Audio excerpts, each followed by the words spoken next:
Hi friends, ಎಲ್ರಿಗೂ ಹೊಸ ವಿಡಿಯೋಗೆ ಸ್ವಾಗತ.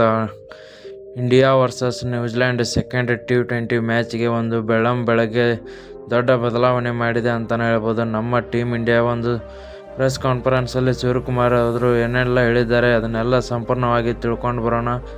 ಅದಕ್ಕಿಂತ ಮುಂಚೆ ನೀವು ಕೂಡ ನಮ್ಮ ಟೀಮ್ ಇಂಡಿಯಾದ ಅಭಿಮಾನಿಯಾಗಿದ್ದರೆ ಈಗಲೇ ನಮ್ಮ ಚಾನಲ್ನ ಸಬ್ಸ್ಕ್ರೈಬ್ ಮಾಡ್ಕೊಳ್ಳಿ. ಹಾಗೆ ಪಕ್ಕದಲ್ಲೇ ಇರೋ ಬೆಲ್ ಐಕನ್ ಮೇಲೆ ಆಲ್ ಅಂತ ಕ್ಲಿಕ್ ಮಾಡ್ಕೊಳ್ಳಿ. ನಾವು ಯಾವುದೇ ಹೊಸ ವಿಡಿಯೋ ಅಪ್ಲೋಡ್ ಮಾಡಿದರೂ ಮೊದಲು ನಿಮಗೆ ನೋಟಿಫಿಕೇಷನ್ ಬರುತ್ತದೆ.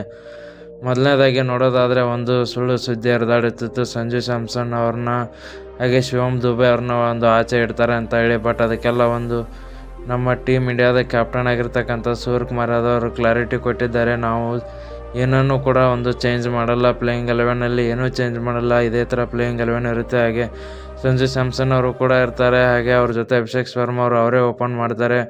ಯಾಕಂದರೆ ಅದು ಈ ಟೀಮ್ ನಮಗೆ ಒಂದು ಫುಲ್ ಸೆಟ್ ಆಗಿದೆ. ಹಾಗೆ ಇದರಲ್ಲಿ ಒಂದು ಮ್ಯಾಚ್ ಆಡದೇ ಇರ್ಬೋದು, ಮತ್ತು ನೆಕ್ಸ್ಟ್ ಮ್ಯಾಚಲ್ಲಿ ಕಮ್ಬ್ಯಾಕ್ ಮಾಡ್ತಾರಂತ ನನಗೆ ಒಂದು ನಂಬಿಕೆ ಇದೆ. ಹೀಗಾಗಿ ನಾವು ಪ್ಲೇಯಿಂಗ್ 11ನಲ್ಲಿ ಏನೂ ಅಷ್ಟೊಂದು ಒಂದು ಚೇಂಜ್ ಮಾಡೋಕ್ಕೆ ಇಷ್ಟಪಡಲ್ಲ ಅಂತ ಕೂಡ ಹೇಳಿದ್ದಾರೆ. ನೋಡೋಣ, ಒಂದು 2ನೇ T20 ಮ್ಯಾಚ್ ನ್ಯೂಜಿಲ್ಯಾಂಡ್ ವಿರುದ್ಧ ನಮ್ಮ ಟೀಮ್ ಇಂಡಿಯಾ ಎಷ್ಟು ರನ್ ಕಲೆ ಹಾಕ್ತಾರೆ. ಹಾಗೆ ಟಾಸ್ ಗೆದ್ದರೆ ಏನು ಮಾಡಬೇಕು, ಬ್ಯಾಟಿಂಗ್ ತೊಗೊಳ್ತಾರ ಅಥವಾ ಬಾಲಿಂಗ್ ತೊಗೊಳ್ತಾರ ಅಂತ ಹೇಳಿ. ನ್ಯೂಜಿಲ್ಯಾಂಡ್ ಅವರು ಟಾಸ್ ಗೆದ್ದರೆ ಮೋಸ್ಟ್ಲಿ ಮತ್ತೆ ಚೇಸ್ ತೊಗೊಳ್ಬೋದು ಅನಿಸುತ್ತೆ. ಯಾಕಂದರೆ ಅವ್ರಿಗೆ ಒಂದು ಟಾರ್ಗೆಟ್ ಸೆಟ್ ಮಾಡೋದು ಕಷ್ಟ ಅಂತಲೇ ಹೇಳ್ಬೋದು.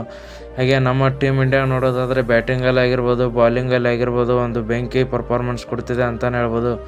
ಎಲ್ಲ ಪ್ಲೇಯರ್ಗಳು ಕೂಡ ಅಷ್ಟೇ. ವಿಡಿಯೋ ಇಷ್ಟ ಆಗಿದ್ದರೆ ಲೈಕ್ ಮಾಡಿ, ಶೇರ್ ಮಾಡಿ.